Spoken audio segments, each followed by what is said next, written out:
समय की बात है, एक व्यापारी के घर में चोरी हो जाती है। उसके पास जितना भी पैसा होता है सारा चोरी हो जाता है। भाई पहले के लोग बैंक में तो पैसे रखते नहीं थे, तो जो भी उसके पास पैसा था सारा चोरी हो गया। अब वो सोचता है व्यापारी कि मैं व्यापार करूंगा कैसे, अब तो मेरे पास व्यापार के लिए पैसा ही नहीं है। अब पैसा होता नहीं है, धीरे धीरे जरूरतें सामने आने लगती हैं और जो घर का सामान भी होता है वो भी बिकना शुरू हो जाता है।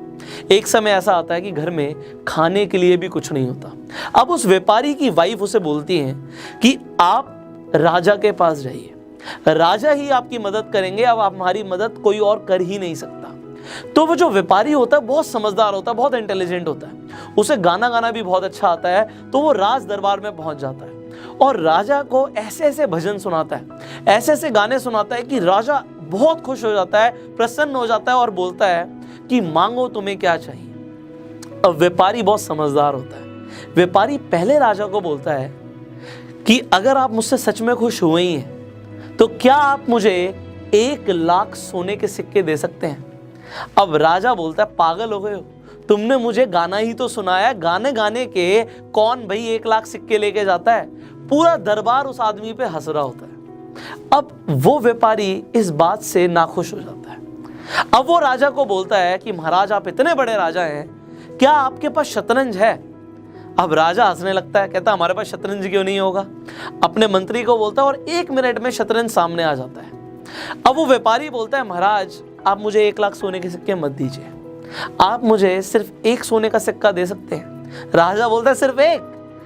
अब वो हंसने लग जाता है राजा की 1 सिक्का मांग रहा है। पर वो व्यापारी बोलता है महाराज ऐसे नहीं, ये शतरंज आपके सामने है, इसमें 64 खाने हैं।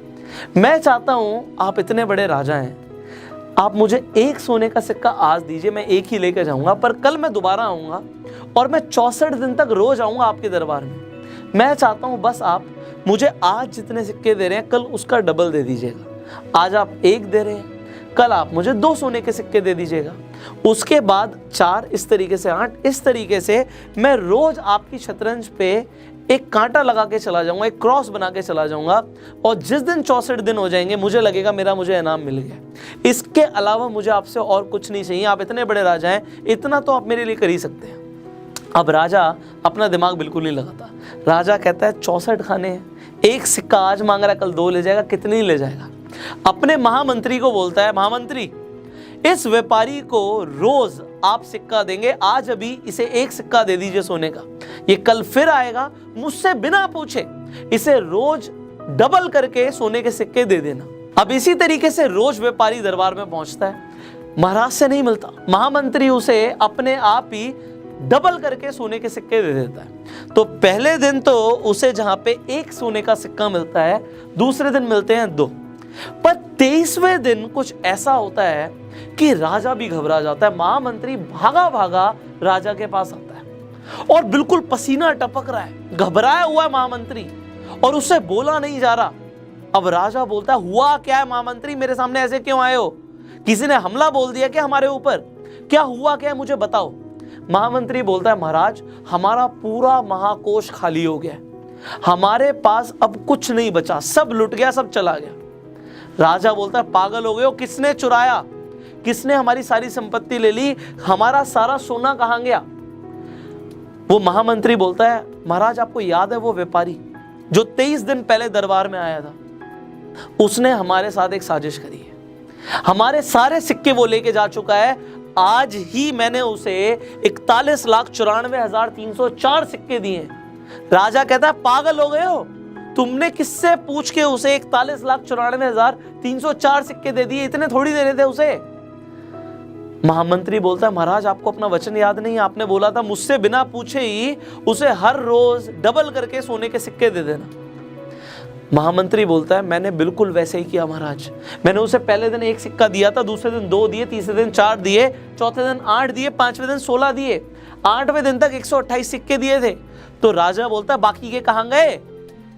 महामंत्री बोलता है महाराज आगे तो सुनिए, 9वें दिन तक उसे 256 सिक्के गए थे, बट 16वें दिन तक उसे 32,000 से ज्यादा सिक्के चले गए। इसी तरीके से 17वें दिन 65,000 से ज्यादा मैंने उसे दिए, उसके बाद डबल होना शुरू हो गया महाराज। 18वें दिन तक मुझे लगा है बहुत सारे सोने के सिक्के लेके जा रहा है, क्योंकि 1,31,000 से ज्यादा सिक्के मैंने उसे दिए थे। पर उसके बाद 19वें दिन 2 लाख से ऊपर, 20वें दिन 5 लाख से ऊपर, 21वें दिन 10 लाख से ऊपर और 22वें दिन 20 लाख से ऊपर।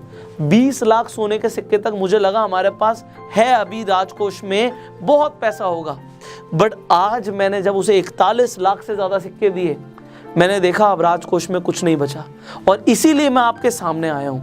अब अगले दिन वो हमसे 83 लाख से ज्यादा सिक्के लेने आ रहा है। महाराज, इतना पैसा, इतने सिक्के हम कहां से लेकर आएंगे? अब राजा को समझ नहीं आता उसके साथ हुआ क्या है। पूरी रात राजा को नींद नहीं आती। अब अगले दिन जब दरबार में वो व्यापारी आता है, राजा अपना सिंहासन छोड़ता है और उस व्यापारी के पैरों में गिर जाता है। बोलता है कि मैंने आपको सबके सामने वचन दिया था कि मैं हर रोज 64 दिन तक आपको पैसा डबल करके दूंगा, पर मुझे नहीं पता था उस दिन दरबार में जिस दिन आपने मुझसे 1 लाख सिक्के मांगे थे, इतनी बड़ी भूल हो गई।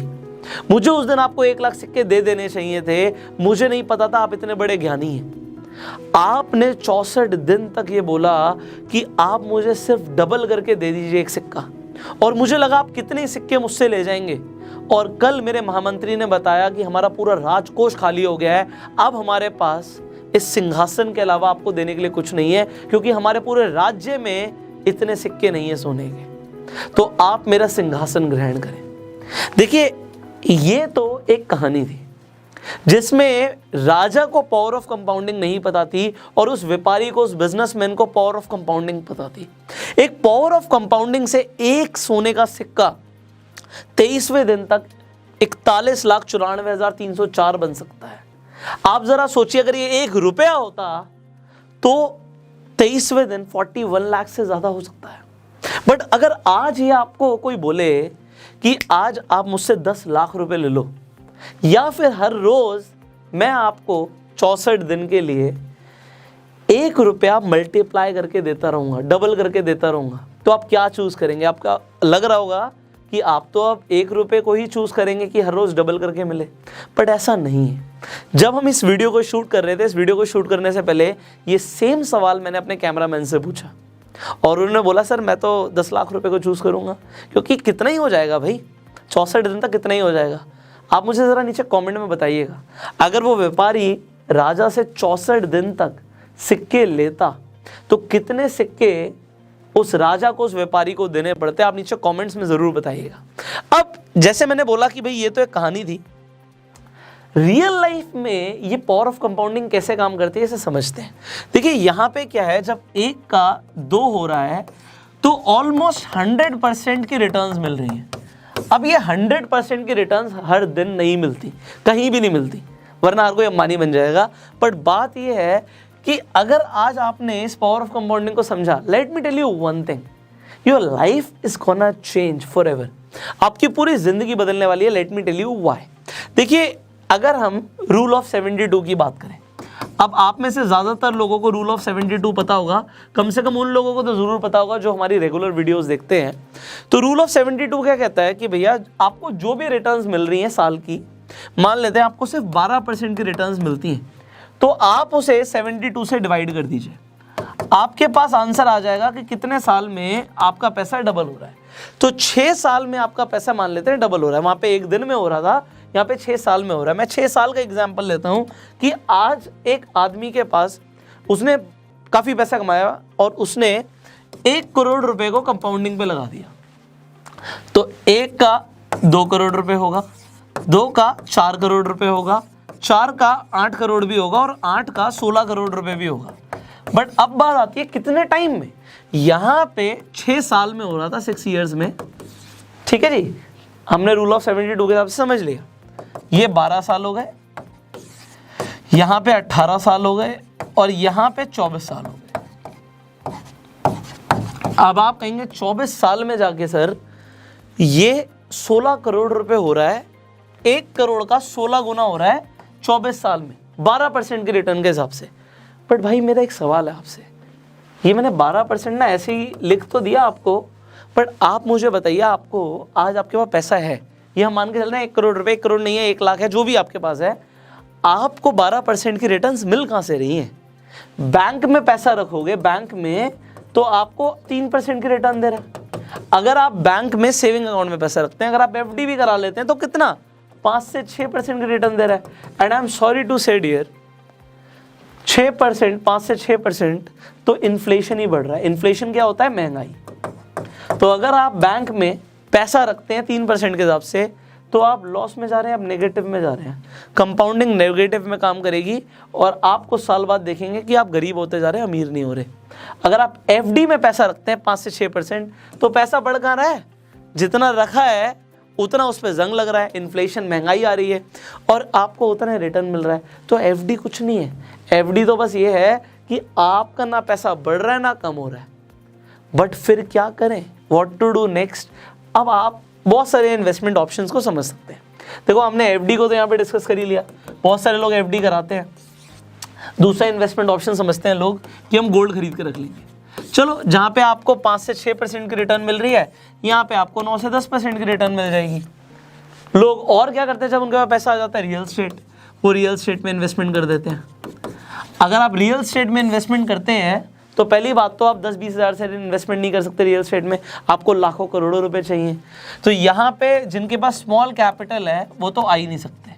मैं रिटर्न्स की बात नहीं कर रहा क्योंकि रियल स्टेट में अच्छी रिटर्न्स मिलती है, no doubt about that, depending आप क्या खरीद रहे हो, कहाँ खरीद रहे हो। एंड खासकर लैंड में आप इन्वेस्टमेंट करोगे तो आपको डेप्रिसिएशन तो होता नहीं, उसमें आपको एप्रिसिएशन ही होना है। बट बात ये आती है क्योंकि पॉपुलेशन हमारी बहुत ज़्यादा है तो रियल स्टेट में पैसा बढ़ेगा। बट अगर कैपिटल स्मॉल है तो you are out of the game. Then लोग म्यूचुअल फंड्स में इन्वेस्टमेंट करते हैं। अब म्यूचुअल फंड्स में भी लोग किस तरीके से इन्वेस्टमेंट करते हैं? या तो इक्विटी इन्वेस्टमेंट लेते हैं, इक्विटी म्यूचुअल फंड्स, और डेट म्यूचुअल फंड्स भी रह सकते हैं सेफ साइड के लिए। अब equity is a very important thing. यहाँ पे इस इक्विटी को मैं समझा देता हूँ क्योंकि आप अगर म्यूचुअल फंड्स में जाओगे, अच्छे म्यूचुअल फंड्स में आपको 15% से ज़्यादा की भी रिटर्न मिल सकती है, जो हम अभी 12% की बात कर रहे थे। अब ये इक्विटी का मतलब क्या होता है? शेयर्स में इन्वेस्टमेंट। अब आपको लग रहा होगा शेयर मार्केट तो बड़ा रिस्की है। देखो, रियल लाइफ में कंपाउंडिंग कैसे काम करता है भी बताऊंगा। अगर आपने कोरोना वायरस से पहले किसी भी अच्छी कंपनी के शेयर खरीदे होते तो कम से कम मरे से मरा आपका पैसा डबल तो हो ही चुका होता। ऐसी भी कुछ कंपनीज हैं जिसमें कोरोना के बाद अभी तक, लॉकडाउन के बाद की बात कर रहा हूँ, 10 गुना पैसा बढ़ चुका है। कितने टाइम पीरियड में? बहुत ही कम टाइम पीरियड में। अगर कोई इस मल्टीप्लिकेशन इफेक्ट को कंटिन्यू रखे तो कितना पैसा कमा सकता है? ऐसा नहीं कह रहा मैं हर बार 10 गुना होगा, बट ऑन एन एवरेज अगर आप अच्छे शेयर्स में इन्वेस्टमेंट कर रहे हो, ये 15% छोड़ो, आप 18% से ऊपर की रिटर्न्स ईजी ला सकते हो, ईजिली लेकर आ सकते हो ये, अगर आप अच्छे शेयर्स में इन्वेस्टमेंट कर रहे हो। अब 18% की रिटर्न इन्वेस्टर्स के लिए है। जो ट्रेडर्स होते हैं, जो ट्रेड कर रहे होते हैं, वो दिन का चाहते हैं कि हमें ज़्यादा नहीं 1 से 3% की रिटर्न मिल जाए। मैं नहीं कहता उन्हें रोज़ मिलती है, बट मान के चलते हैं अगर उन्हें 2% की रिटर्न मिल जाती है ट्रेड करते हुए। अब वो ट्रेडिंग कैसे है, विल टॉक अबाउट दैट, पर ट्रेड करते 2% की रिटर्न है। 30 दिन तो शेयर मार्केट खुलता नहीं है, 30 में से आप मान लो 10 दिन बंद रहता है, तो 20 दिन ट्रेड करके 40% की रिटर्न। अब कहेगा कोई आदमी ये बिल्कुल बेवकूफ़ वाली बात है, 40% की रिटर्न कौन किसकी कैपिटल पे ला रहा है? कंपाउंडिंग काम करेगी तो फिर क्या होगा? वो मुकेश अंबानी बन जाएगा भैया, क्योंकि कंपाउंडिंग काम करेगी। मैं कह रहा हूँ ये 40% की रिटर्न लोग टारगेट लेके चलते हैं कि हमें आए। सबको नहीं आती, because not everybody is perfect every time. ऐसा नहीं होता हर बार ट्रेड किया हर बार प्रॉफिट हुआ, but yes there are people जो ईजिली अपनी कैपिटल के ऊपर 10 से 15% की रिटर्न साल की नहीं महीने की भी लेकर आ रहे हैं। शेयर मार्केट में, इक्विटी के अंदर दिस इज पॉसिबल। मैं ये नहीं बोल रहा कि आपके साथ हो जाए, मैं ये बोल रहा हूँ ये पॉसिबल है, और ये पॉसिबल है और आपके साथ हो सकता है। कैसे? If you learn this game. आज की वीडियो एक आपके लिए एक आई ओपनर वीडियो है, बिकॉज ज़्यादातर लोग कंपाउंडिंग को नहीं समझते, उन्हें पता भी नहीं, मतलब उन्हें पता भी नहीं 10 से 15% का मतलब क्या है। आप एक एग्जाम्पल मैं आपको और दे रहा हूँ, आप एग्जाम्पल के लिए लेकर चलिए। आपके पास 1 करोड़ रुपए है और 1 करोड़ रुपए पे अगर आपको 10% की रिटर्न आ जाती है, अगर आ जाती है, तो ये 1 करोड़ 10 लाख रुपए होता है अगले ही महीने। ये सेकेंड मंथ की मैंने बात करी, ये फर्स्ट मंथ की बात करी। अगर आप इस हिसाब से भी कैलकुलेट करोगे, आप अगेन कमेंट्स में बताइएगा कि 30वें महीने 30th मंथ पे आपका 1 करोड़ रुपए कितना हो चुका होगा। एंड द थिंग इज यार, देखो पैसा लोग कमा रहे हैं, आप कमा रहे हो नहीं कमा रहे टोटली आपके ऊपर है।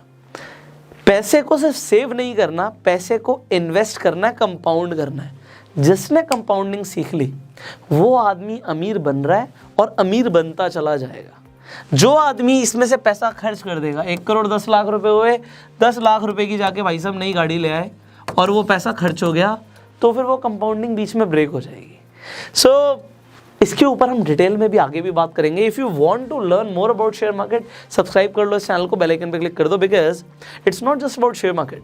सी I am a business coach, I am a financial coach, और फाइनेंस से रिलेटेड, बिजनेस से रिलेटेड, मार्केटिंग से रिलेटेड, आपकी वेल्थ मैनेजमेंट से रिलेटेड आपको जो भी सीखने की जरूरत है ना, आपको इस चैनल पे मिलेगा।